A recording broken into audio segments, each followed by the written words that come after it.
Welcome to Brain Drain. That's right, we're going through a permanent identity crisis here. um, okay, so video game movies are all the rage now. The Sonic movie has been pushed back a year because they want to redesign that thing, and you know, I honestly don't think it's going to be any better with a better design. And apparently, it leaked the other day, the new design, and it's even uglier. So that's Okay, I have to check that out right now. No, really, I want to say that this is fake, but okay, so Googling it, Sonic movie design leak. I love Googling stuff with descriptions like this because the internet knows exactly what you're looking for. Wait, is this just a parody? Yeah, I wanted to, because how ugly is that? Isn't that just like the mask but Sonic? Yeah, it's like Mask and Avatar. Oh, that's terrible. But yeah, they say that it's a leak, but I just want to say this is a rumor because Has to be fake. they would not push back a movie for this. No way. And also the Mike from Red Letter Media said it doesn't matter if they redesign it; it's gonna suck anyway. So They should have just let it be stupid. yeah, just go all the way, double down. They should have just, you know what they should have done? They should have had the new redesign. Just yep, we made it worse. We don't care. Perfect. Yeah, but video game movies. So the Uncharted film has been in limbo for like the last 10 years or something. I don't know how many years the games have been on. At least 5 years, I want to say. At one point, they wanted Nathan Fillion to play Nathan Drake, which would have been perfect, but he's too old now. And it was supposed to be directed by... Oh, what was the name of the director? He's the worst person ever. His name is like... David O. Russell. It was supposed to be directed by David O. Russell, the worst person in the world. So he's been known to be a director that is the hardest person to work with ever. He did this movie called Three Kings with George Clooney and Mark Wahlberg. And apparently he and George Clooney, gentleman George Clooney, got into a fist fight. Yeah. And yeah, George Clooney pinned him up against the wall or something, and they refused to talk to each other, and they never worked again. Wow. And somehow this guy still gets to keep making movies. He made another movie called, I think it was I Heart Huckabees, and there you can actually find it on YouTube where he's just screaming and destroying a set and calling one of the main actresses the C word. And he chucks a full set of books, and it hits one of the extras. I'm not kidding. This is an actual video. It's terrifying, and it's just a little guy. I mean, I think he's smaller than me. What? Yeah. How does a guy get away with that? How come someone doesn't just kick his ass? And then he made, he's made like, and the worst part is his movies are kind of good. But okay, I think his last like great movie was The Fighter with Mark Wahlberg and Christian Bale. Apparently Christian Bale didn't think it was too hard to work with him, but that's because Christian Bale has been known to be hard to work with, so I'm guessing David O. Russell just didn't have the balls to say anything to Christian Bale. And then he made Silver Linings Playbook, which wasn't that good, and then he made American Hustle, which was terrible. Silver Linings Playbook. Yeah. Yeah, goddamn. Everyone in that movie was a piece of shit. Yeah, the same with American Hustle. Everyone was a terrible person. The best description I've heard of American Hustle is you can, and I'm not going for the description right now. I'm gonna tell you when it comes. But okay, so in the movie where we see like it's a big cast. It's Christian Bale, Amy Adams, Jennifer Lawrence, Jeremy Renner, and what's his name, Bradley Cooper. And you can really feel when the actors are improvising their lines and just going along for the ride. And so there's this one great quote about the movie from a critic, well, not really a critic, a YouTube personality that I really respect. His name is Jay Bauman. And he said, actors are crazy and they love themselves. And he said that the story took a backseat to the actors and the acting and performances. And if the director doesn't care about the story, then why should I? So that's a really great quote about the film. And yeah, that's mostly what his movies are. It's just, yeah, like you said, Silver Linings Playbook. Everyone was just a terrible person. Say it properly. Everyone is a piece of shit. yeah. Everyone was a piece of shit in that movie. The most cringe-worthy scene in that film is when Jennifer Lawrence says that she's crazy and starts like doing a big dramatic scene in a restaurant. It made my skin crawl. It was uncomfortable, and it's not the good kind of uncomfortable when you watch a film. It was just like, oh, I can't watch this. This is too cringy. You said, not me. Yeah, well, I did, and. So the Uncharted movie looks like it's finally coming out. I don't remember who's supposed to be directing it, but Tom Holland is supposed to be playing Nathan Drake, so supposedly a young Nathan Drake. And I kind of look forward to it. I want to see more like action films, like in the Indiana Jones films. I want to see stuff like this because movies like this are fun, and that's why I kind of miss the old Pirates of the Caribbean films because I want more swashbuckling action. I want a Sinbad film. I want a live-action Sinbad film. Oh yeah, wasn't there a Sinbad TV show or something? I think there was. Hold on. Google time. The creator Ed Naha, and it's starring people I've never heard of in my life. So, The Adventures of Sinbad Across the Seventh Season, a brand new version. Okay, wait, who are these people? Zen Gesner and okay, are there any people I actually recognize here? George Buza. Wow, there's not a single person I recognize here. The only reason I remember this TV show was because they turned into stone people in one of the episodes, I think. It was really weird. Yeah, and I don't recognize any of these writers as well. This is like a nothing TV show. One of the better or more fun adaptations of it is definitely the animated film with Brad Pitt and no, it wasn't Angelina Jolie. It was Catherine Zeta-Jones. She was the main female lead. Main female lead. Nice English. And I love swashbuckling action. That's why like I said, I really miss the Pirates films, the trilogy, and I also kind of miss the Sinbad films. Have you seen the Ray Harryhausen Sinbad films, the old ones? I don't know. See, these are the only two series I've seen. This thing that shouldn't exist, or is just a fever dream, rather, and the cartoon. Yeah. Okay, so they have different actors each time. It's 3 films. It's The Seventh Voyage of Sinbad, and yeah, I believe the title was Sinbad and the Eye of the Tiger. I'm not kidding. What?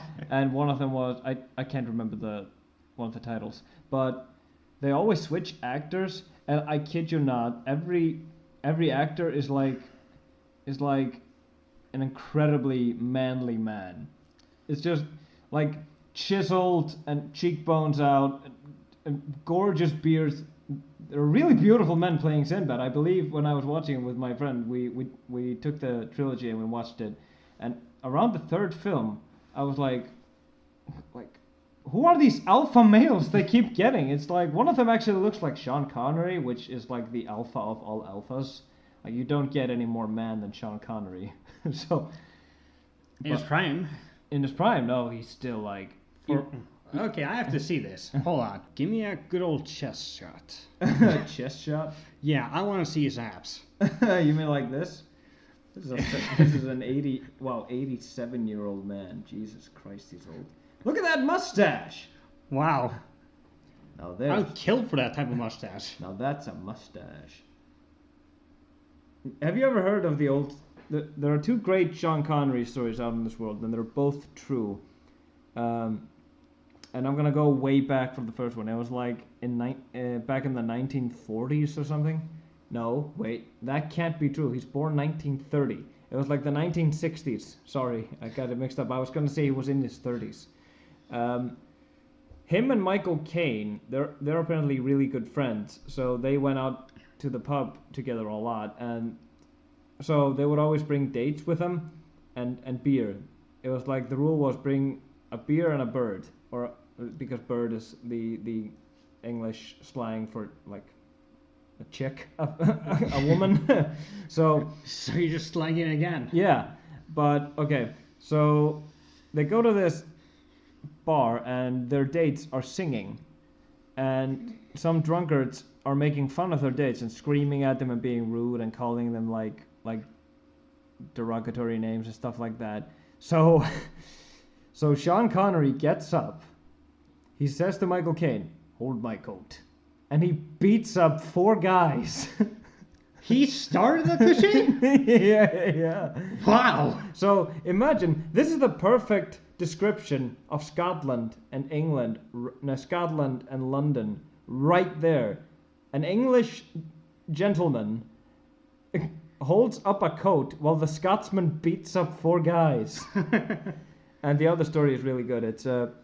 There's a playwright out there called Martin McDonagh. He's done some really good movies lately. He did a film called In Bruges, which is amazing, and he also did 7 Psychopaths and 3 Billboards Outside of Ebbing, Missouri. So he wrote this play in 1996 called The Beauty Queen of Leenane, and it got like rave reviews and everybody loved it, and he got a ton of awards. So at one award ceremony, him and his brother, they were being like really drunk and rude because they're Irish, and then he feels an arm like slam on his shoulder, and he hears the words, "Stand up and get out." And he looks up, and it's 66-year-old Sean Connery. Like 66-year-old Sean Connery. I stand corrected. Sean Connery is the ultimate badass. Yeah, the story it's not even over. So Martin McDonagh decides that this is the point he's gonna be rude. And he says he tells her to fuck off and says "You've only made one good film in your career. I'm not even gonna tell you which one." And in a split second, his feet are off the ground because Sean Connery has picked him up from the collar out of his seat. They actually had to split them up. And then he was asked about it in an interview later, and he said, "Man, the dude's almost 70, but I thought I was gonna die." So yeah, Sean Connery is the ultimate male. He doesn't get any more cool than that. So that was my love letter to Sean Connery, everybody. He's the ultimate badass. Okay, back to Uncharted then. Yes. Sorry, we're gay for Sean Connery now. Yeah, apparently I had such a man crush on him that I forgot to talk about what we wanted to talk about, Uncharted. So I'm gonna admit this right here. I've only played game number 2. What was that one called again? I don't know. I think it's Thief something. Among Thieves? No, that's Sly 3. Okay, we found it. It's Among Thieves. Yeah, that's what I said.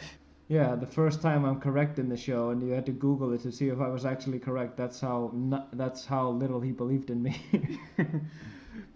It's just a fair game now. Yeah, I've been wrong so many times. You know what I did on our last show? I called Murray from Sly Cooper, the trilogy. I called him a pig. He's a hippo. I didn't even notice.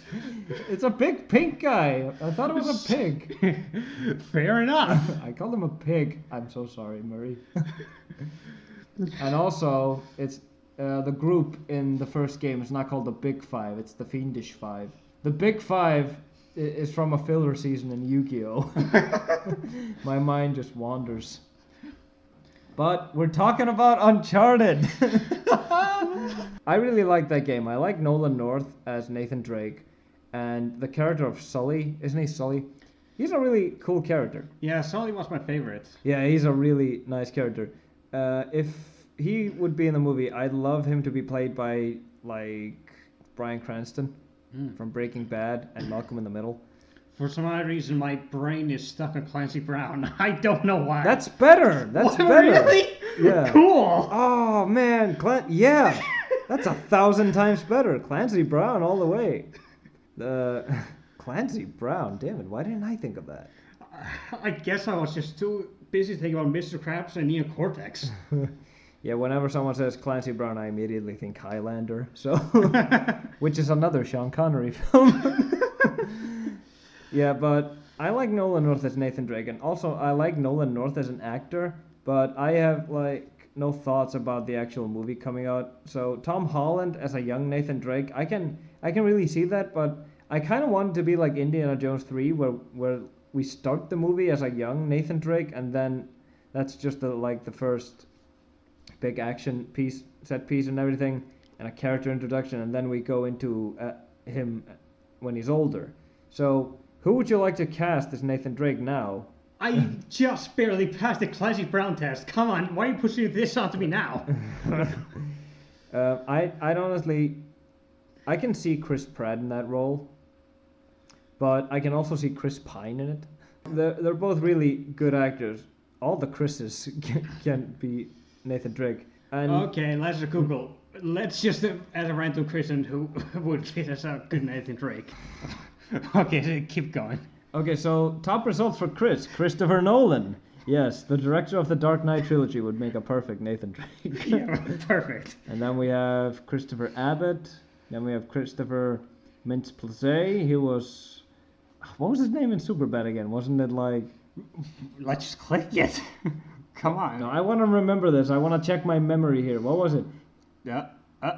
No, it wasn't Fogel. He was called something else. Yeah, McLovin! I got it. You hadn't reached it. He was called McLovin. There we go. And Christina Hendricks. Okay, yeah, sure. She's Nathan Drake now. Yeah, she has range.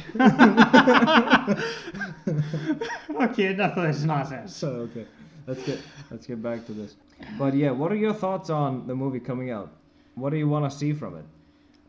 I have a really hard time believing movies are real until they're real. I couldn't accept that Avengers wasn't a real movie until 2 months in. Yeah, it's funny how small scale the first Avengers is now that we have Infinity War and Endgame. Because back in 2012, people said like, this is impossible. You can't have 5 main characters. Avengers Infinity War laughs in a distance. Okay, back to Uncharted before we go on crazy town. Yeah, how much more can we actually talk about Uncharted? I've never actually played the game, but you can talk about the games. I only played the first 2. The hardest mode is an absolute pain in the ass. Like, first off, obviously when it's hard mode, the character's spongy. Natural course, I guess. But the guys are also running into you, and you're basically powerless. Because of the aiming is so arse. Just hope to aim at their knees and hope for the best, I guess. Yeah, the aiming was really smooth in Uncharted 2. By the way, fun fact, my younger brother is actually friends with Nolan North. Wow. Yeah, they've chatted on PlayStation Network or something. Yeah, he added him. So that's that. My brother's friends with Nolan North, and I'm friends with Manu Bennett. So celebrities just seem to chase us. Cool. It's weird. And I also met Ezra Miller once, and we kind of bonded. And he gave me his email address. Wow. Yeah, he's a really cool dude. I thought Ezra Miller wouldn't be that cool in person, but he's a really chill dude, and he has a lot of funny stories. He talked about this one production he was in, where I think it was Peter Pan, and everything just went to hell. like the strings when Peter Pan had to fly, they broke and stuff like that, and a set piece crashed or something. It was a great story. I wish I remembered it. Okay, so I saw this trailer last night. Well, not last night, last evening, but that's a really weird saying. It was for Doctor Sleep, a new horror movie. It's actually the sequel to The Shining. And it's kind of a hybrid sequel because Stephen King infamously dislikes the Shining film by Stanley Kubrick because it kind of butchers his own book, which is true. But the thing is, I like the book and I really like the movie. I think Stanley Kubrick is a better filmmaker than Stephen King is a writer. So I kind of feel like he could take this material and elevate it, even though he took incredible creative liberties. But the thing is, Stephen King wrote a sequel book, and it's okay, and now it's being made into a movie, and in the trailer we actually see shots from the original movie, so it's both an adaptation of the sequel to Stephen King's book, and it's a sequel to Stanley Kubrick's movie. So it's kind of interesting, and I'm excited for this. I'm excited for this for 2 reasons. I'm gonna go and rank them. So the first reason is I'm excited is because it's being written and directed by Mike Flanagan, the guy who did Haunting of Hill House, the whole first season, and he also made the horror movie Oculus, So he's a really good filmmaker, and he's also like a great horror director. And why I'm most excited about this is because Ewan McGregor is in it. Ah. He's playing adult Danny Torrance, Jack Nicholson's son in the film. And here's the thing. Okay, you know how ugly parents can have a beautiful kid? Yeah. Yeah, that doesn't translate in movies. Because Jack Nicholson, he's a really like cool guy, and even in his prime, he was in the midst between like handsome and not handsome. It's just because he had that bad boy attitude, which made him much more cooler than he is. But Shelley Duvall was not a really like good-looking woman, especially in The Shining. So if I'm supposed to believe they have a kid in this film, I don't believe these people made Ewan McGregor the most beautiful man alive. And in all honesty, that man is he's like an angel. It's just. Have you ever seen comment sections on any video that Ewan McGregor does? You can see like anyone just commenting that he's such a cool guy, he's such a nice guy, and also every single comment is like, he's so beautiful, and both men and women are doing it. It's like the internet has a crush on him. Okay, I might as well check it out now and see if I get a crush on him too. Yeah, pretty good. Yeah, it's Obi-Wan. And before I forget, there was like fan theory movie about everything for Rolling and Shining. You remember what it's called? Yeah. It was Room 237. Yeah, that was kind of whack. Yeah, it's a really bad documentary. Yeah. It's like the theory about Kubrick's The Shining being his proof that he did the moon landing. Did you see that segment? I don't remember. Okay, so it's about. I mean, a lot of shit happened in the movie documentary thing. Yeah, it's because the reason it's supposed to be his confirmation that he did the moon landing is because the carpets in The Shining kind of look like the space station from above, and in a one scene, young Danny Torrance, he's sitting right in the middle of a carpet, and he's wearing an Apollo space shuttle like sweater. Yeah, that's it. That's why it's supposed to be his confirmation that he did the moon landing. Wow. Yeah.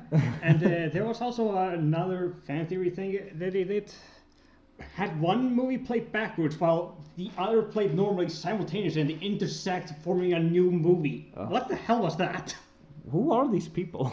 It's so weird. Like, who sits in the room and realizes this? What are you doing during your daily routine that makes you realize this? Like, there's another thing sitting in your living room and realizing, that was foreshadowing in the film. Yeah, I think it's just like the first minute you were waking up, you get thousands of thoughts into your mind and you just forget them instantaneously. Yeah. You know what's my favorite theory in that documentary, though? Go for it. Okay, my favorite theory is when they're driving, in the opening sequence, when they're driving to the hotel, they drive past clouds. And supposedly they say that one of the clouds is Kubrick's face spliced into it. him integrating himself into Stephen King's vision.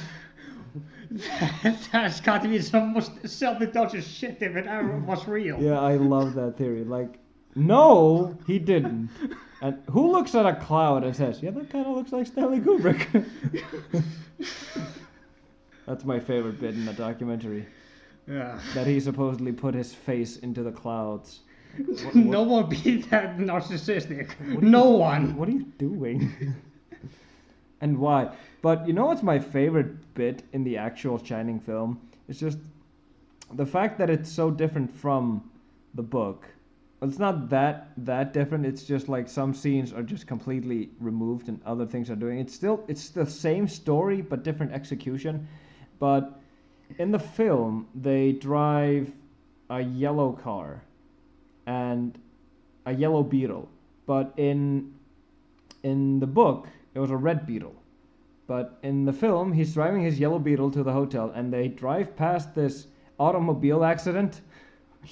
And a destroyed car is a red Beetle. That's just being spiteful. Yeah! I love it. It's just like, no, Steven, I'm doing my own thing here. And that's just Kubrick. Don't be an ass. Kubrick was such a legendary filmmaker. We're never gonna get anyone like Kubrick ever again. Just because I'm not saying there are genius filmmakers out there. Well, I'm not saying there's not genius filmmakers out there. It's just that the thing is, he produced his own movies himself, and he wrote them himself, and he directed them. So whatever he wanted to do, he did it. You can't do that with like the modern studios and everything. Everything is so controlled, and you can like only do like half of what you actually want your movie to be. That's one of the quotes by, I think it was David Fincher, who said, "You're just gonna have to accept that it's never gonna be 100%." And the thing with Kubrick is he always got to make the film he wanted to make. So that's why we're never gonna get another film like a Stanley Kubrick film. The closest I can think of is, and this is a theory of mine, it's not actually a theory, this is a statement of mine. The last year of the auteur cinema was 2007.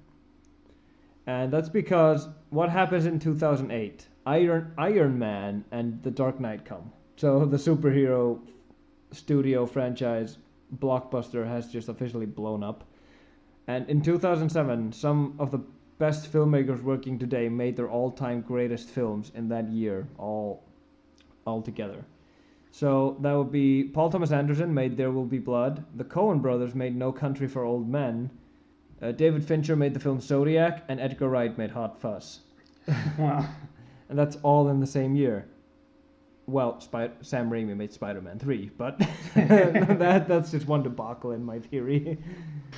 But that's a studio thing, infamous studio thing. OK KO had a Captain Planet episode. No joke. Just completely play straight legit. What's OKKO? That's one of the newer Cartoon Network shows. Oh, I don't watch Cartoon Network anymore. I have a lot of free time on my hands, and I want to see all the cartoons, apparently. Yeah, you know what, in my opinion, was one of the last great Cartoon Network shows? Keep in mind that I haven't watched Cartoon Network since I was a kid, so this is speaking in, like, bias and heresy. Mm-hmm. Chowder. Oh. I love that show. I rewatched that constantly. It has such great, like, fourth wall moments. They're really creative. Like, there's this scene where Chowder goes to the market, and he's drawing a lot of stuff with a pencil, and he actually scratches the screen, and this character goes like, "Hey," and don't do that, and he cleans the screen, and that's better. And then Chowder said, "But what about that one?" and points to the Cartoon Network logo, and the guy says, "Well, that one? No, I can't get that one off." And it had such great jokes, even for a kid's show. Some of them you wouldn't catch on because there's a lot of quick jokes. But there's this one joke that I laugh at every time because I don't know what it means. I don't understand this joke. So, in one of the episodes, Mung Dahl, the best character, is trying to get some fruit, but his arch nemesis, Endive, who's this big fat lady, gets them before him. But she agrees to give him this fruit if he's like her butler for a week or something. It's like that. It's like that Butler show, Seinfeld. Seinfeld tried to pitch the studio in Seinfeld. But okay, so in this episode, Mung Dahl becomes her like servant or butler, and she makes him do like all this disgusting stuff. And then they go to like a cellar, and she throws him in, and she throws him and Chowder in, and she slams the door behind them. And it's like this. Did you ever see the last Harry Potter film? I think I watched part 1, I guess. Okay. Or the movie before it. I don't know. Okay, so there's this scene in Harry Potter where they like touch this trophy and it splits into 3, and then all of them split into 3, and all of them split into 3. It's like this endless multiplication thing. So Endive shoves Mung Dahl into the cellar where there's a bunch of, I think it's just kale or something, or what's it called? It's just salad, honestly. But, yeah, let's go with that. But so what happens is he goes in, and it's a lot of like grass and kale and stuff like this, and they start to sprout like endlessly. And then she can hear like a crunch noise, and she thinks she kills them. She even says this. She's like, I killed them. and then they open up and they're standing atop of this giant salad that they have made out of all of this thing. And what was it? He didn't make a chicken salad. He made something special. I don't remember what it's called. But she asks, "But where did you get the mayonnaise?" and Mungdahl says, "A good chef always has emergency mayonnaise." Oh dear. What are the implications here? Oh no. No. Don't eat that mayo sandwich. No. And you know what was also a great show on Cartoon Network? Total Drama Island. Oh yeah. Remember that show? I think I watched a few episodes here and there. I liked that show. It had a real good tongue-in-cheek thing to it, and the host Chris was just the biggest jerk ever. He like says it in the first episode. If you're sent to leave the island, you never come back. And then in one episode, a character that was forced to leave the island just comes back. And I was like, "Didn't you say you could never come back?" "No, I don't remember that." He's such a prick. He just does what he wants. But yeah, Cartoon Network used to have really, really great shows like Courage the Cowardly Dog and Ed and Eddie. Yeah. Also, there was one show that was also pretty modern who recently stopped. The Amazing World of Gumball. Now that's hilarious. Yeah, I've seen a few episodes. Yeah, I love that show. It's pretty funny. Yeah. Too bad I can't really explain the jokes because, well, that'd be pretty much boring. Did you ever see the regular show? I think I watched the movie, I think. There's a movie? Or something. I don't even know. Yeah, Ed and Eddie was a really great show, and also what I love about them are the adult jokes. Okay, so we're going to be wrapping this up with my usual gig of talking about American Horror Story. So last time I talked about American Horror Story, I think I was like 4 episodes in, and now I'm almost finished with the second season. This show has lost its goddamn mind. Okay, remember that tall guy played by James Cromwell I talked about, the gentleman surgeon? I haven't seen it, you know. No, I talked about that's my favorite character in the show because he's like a surgeon, but it's also a gentleman, but he's a disgusting human being, and he cuts a woman's legs off and stuff like that. Right, that guy. Yeah, he's a Nazi. Why? Of all things, why? Yeah, he's just a Nazi. I guess that's something. Why? That's so pointless. Yeah, but okay. And the best part is you want to know what his Nazi name was, because his character name is Arden, but he used to have a different name. You want to know what his name was? Nothing surprises me anymore. Hans Gruber. Yeah, like the villain in Die Hard. But no, with a P, it's Hans Gruber, so I guess they're not totally ripping them off. Okay, so this show has gone from like being crazy to totally goddamn insane, and I love it. So there's this therapist in the show called Dr. Thredson, played by Zachary Quinto, and you think he's gonna be helping Sarah Paulson escape this mental asylum, but he leads her to his house. He breaks her out of the mental asylum, and you think, the coast is clear. But then he turns out, remember I talked about how the show kept cutting back to the present in like the first couple of minutes, and there was this like bloody face murderer? Yeah, Zachary Quinto is him, like. So in the present, there's a bloody face killer, like rip-off artist. He's basically doing the same thing that the old one used to do. Turns out the therapist is the killer. Of course. Yeah, he traps people in his house, and then he drops them into a cellar and kills them and uses their skin to make a mask. And he has insane like mommy issues. Like he calls Sarah Paulson mommy at one point. It's so disturbing. And there's this crazy nun in the first couple of episodes. She's called Sister Jude, and she's played by Jessica Lange, and she's like she is the most cruelest person ever, and she's almost cartoonishly evil. And also there's a second nun called Mary Eunice, and she's possessed by the devil. I guess. Okay, so in this show, we have a nun possessed by the devil. We have a surgeon who's a Nazi. We also had a character who believed she was Anne Frank. The little girl? Yeah, and she outed him as the Nazi. What? Why? What the hell is the show? Because she somehow remembered him as a Nazi, even though it turns out this woman wasn't actually Anne Frank. She was just crazy, but somehow she remembered him and outed him as a Nazi. And okay, so in the very first episode, one of the characters is put in the asylum because he's believed to have killed his wife and a lot of other women by decapitating them. So it was believed that he was Bloodyface, but he said that he was abducted by aliens, and the aliens are real.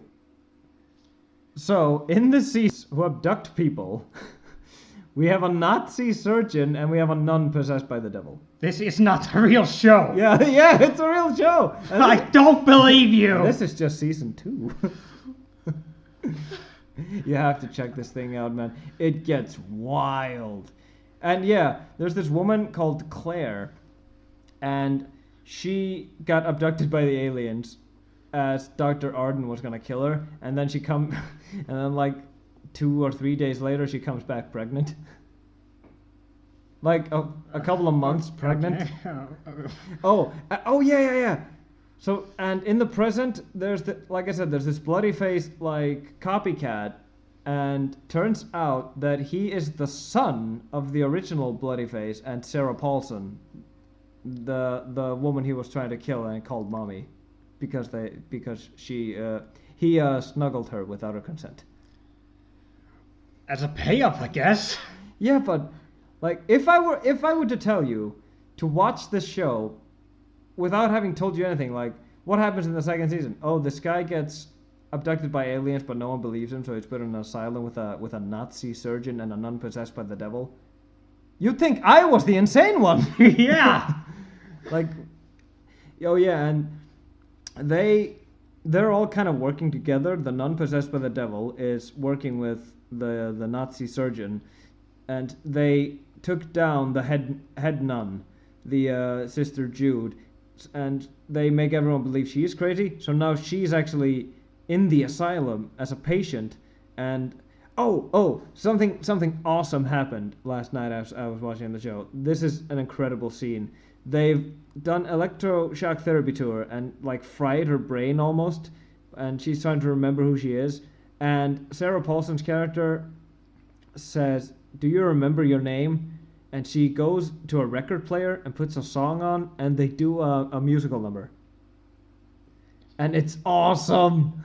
It's a fantasy sequence, like she's imagining it, but it gets so colorful, and it's an awesome song. But yeah, it has a musical number.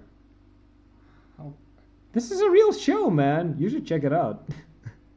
I don't like real people.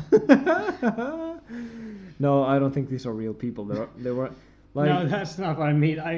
I don't like shows with real people. I prefer fake shit. Yeah, because this is realistic. Yeah. Honestly, if this is Asylum, the third season I think is called Coven. I can't wait for that, man. I want to know what that is about. But yeah, this show has gone completely bonkers. Oh my god, I just remember. There's a character in this show played by the great Ian McShane. You may know him as Tai Lung from the Kung Fu Panda, the evil tiger. Oh yeah, that guy. The villain from the first one? I think so. Okay, so it was so long since I've seen that movie, and I think I watched it on halfway through. Oh, you should watch them. I love the Kung Fu Panda films. But so Ian McShane plays this guy who during Christmas he goes around and killing people because he's selecting out the naughty and nice list, and he's put into like contemporary confinement, solitary confinement. I forgot the word, but he's awesome in this. And every time he would scream off the top of his lungs, all I could hear was Tai Lung. But okay, so contemporary confinement, isn't that just a homeless person? Yeah. Yeah. And so there's this awesome scene where they're so manipulative in this episode. Like so he couldn't be trusted in the asylum, so they put him in solitary because during Christmas he would just try to go nuts again. But the evil nun from hell comes, and she wants him to do it and be Santa Claus for the guests, not the guests, the rest of the patients. While the main like priest, whose name is something Timothy Hamilton or something, he has a really like bright shiny name, and he's played by Joseph Fiennes. He's really good in the show. So they make him believe that he's actually like better and cured, and he says that he forgives Sister Jude for what she did to him because she like whipped him like crazy when he was in confinement. And so what happens is he says like I forgive you and everything, and he makes it look like he's actually a better person. So and he starts to charm the hell out of the priest. Well, not like sexually charm him, just make him believe that he's actually a good person again and everything. And he says like, you could actually be my miracle. And he performs a baptism on him, and they do it in this giant like pool. It's not a giant pool, but it's actually deep enough water. It's like that scene in Ed Wood. But okay, so he baptizes him, and then Ian McShane grabs Joseph Fiennes by the neck and drowns him in the sacred water. And I was like, ah, crap. And then he gets no, wait. I don't think he's dead yet. He got stabbed in the neck, but he survived it. I don't think he's dead yet. I can't wait to see more of him. If I hope I'm remembering correctly here. I honestly hope he's not dead because he is such a fun character to watch. And like I said, this show just went full on nuts, and I love it. I love how deranged this season has been because like every time something new would happen, I would be like, what? Like I said, aliens, Nazis, and a nun possessed by the devil. Oh yeah, and there's also Lady Death. Like there's this woman who's supposed to be the incarnation of death, and every time she comes, she kind of gives you a warning. You have to tell her that you're ready to die or that you want to die, and then she comes and gives you the literal kiss of death. She kisses you on the lips and then you die. But some of the things, she does appear to people, and they've told her that they're not ready, so she actually gives them a chance. So is immortality an actual option in this show? Like, no, I'm not ready yet. I'm only 147 years old, but I'm not ready yet.